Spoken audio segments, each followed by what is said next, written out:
When one contemplates the concept of an island, images of a secluded resort for humans and/or animals comes to mind. However, for the last 2 centuries or so, the seabirds inhabiting Gough Island have been plagued by rodent invaders that turned this sheltered haven into a nightmare.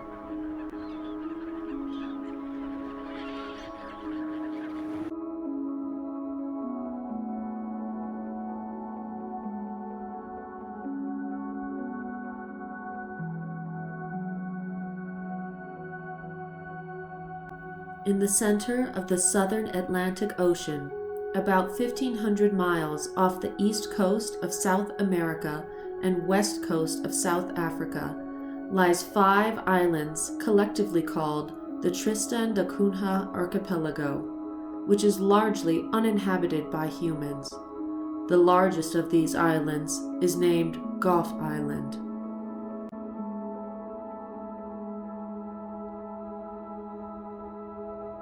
Gough Island is a mountainous volcanic island with a cool temperate climate whose plant life is largely dominated by ferns, grasses, and moss. The only human inhabitants are those who operate the South African weather station located upon it. It is also one of the most important seabird colonies in the world and hosts the breeding site of 22 different seabird species, including 20% of the global population of the Atlantic yellow-nosed albatross, which, according to the IUCN Red List, is currently endangered, as well as 35% of the global population of the sooty albatross, also considered endangered. It also holds nearly the entire breeding population of the endangered Magillivrae's prion species, as well as the Tristan albatross, which is currently listed as critically endangered.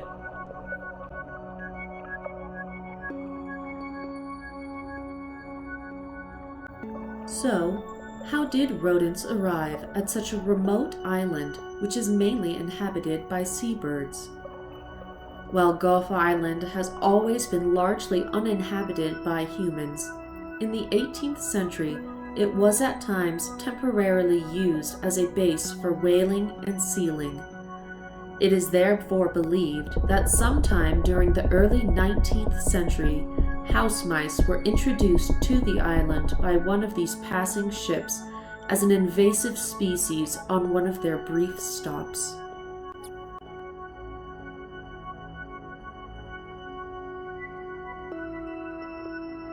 When these house mice arrived, they found there were no native mammal predators to them on the island. There were also no other native avian predators to the house mice.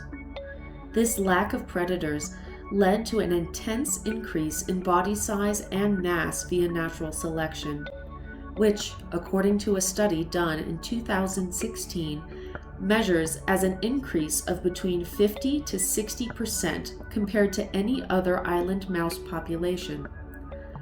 In addition, this study determined that these mice have also undergone selection for more predatory behavior.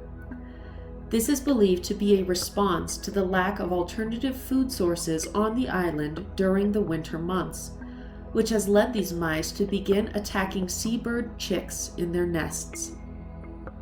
These attacks nearly always end in the chick's eventual death via initial attack or infection. Death occurs on average about 4 days after the attack.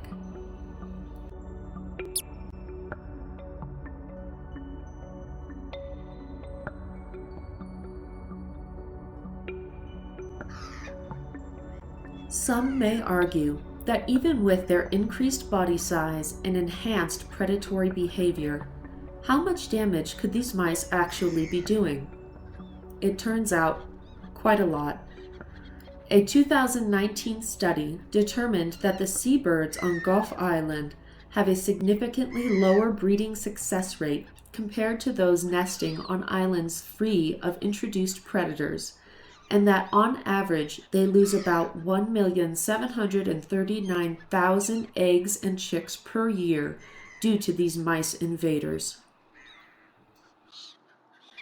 Using the endangered McGillivray's prion as an example, in a study conducted in 2021, they were able to determine that their population has declined from about 3.5 million pairs in 1956 to only about 175,000 pairs in 2020, despite the high adult survival rate of the species. They also were able to predict that unless action is taken, the species will decline at a rate of 9% per year over the next 36 years and will face a 31% chance of extinction by the year 2057.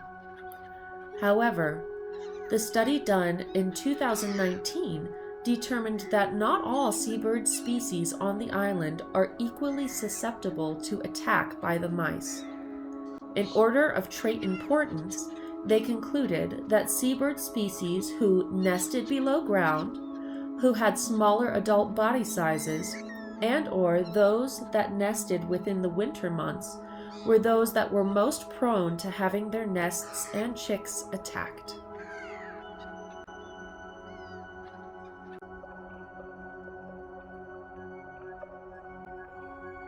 Even more disturbing, in a study conducted in 2019, researchers found evidence that it is no longer just the eggs and chicks that are being attacked, but now the mice have begun to attack the adult seabirds on the island as well, some of which the researchers suspect have ended in death. By adding in these possibly lethal mice attacks on the adult population of the seabird species on the island, we are likely to see an even greater increase in extinction probability and at a much sooner date.